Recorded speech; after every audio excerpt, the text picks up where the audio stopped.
An important thing to be aware of is that there's often a lot of work that has to be done before mining operation actually begins extracting minerals. The very first step in mining is the search or exploration for mineral deposits. For thousands of years, humankind has searched for ore bodies to mine, and this search has led them far into remote areas and essentially to every part of the globe. Exploration includes a number of steps, from examining a geological map to site investigations, non-destructive geophysical surveys, and of course drilling.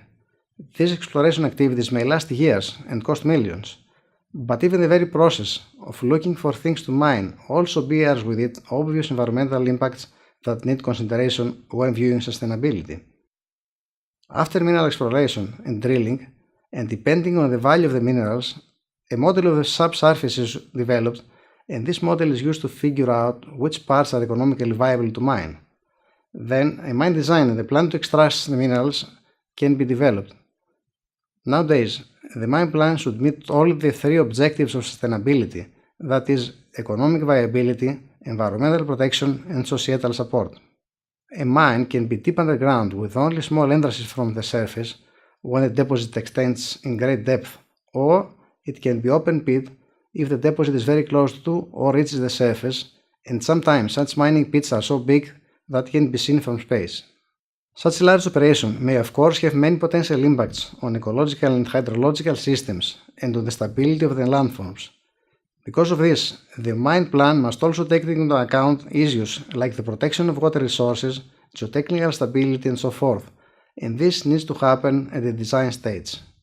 Once a mineral deposit has been found and developed, mining typically involves the extraction of huge volumes of rock or soil from mineral deposits.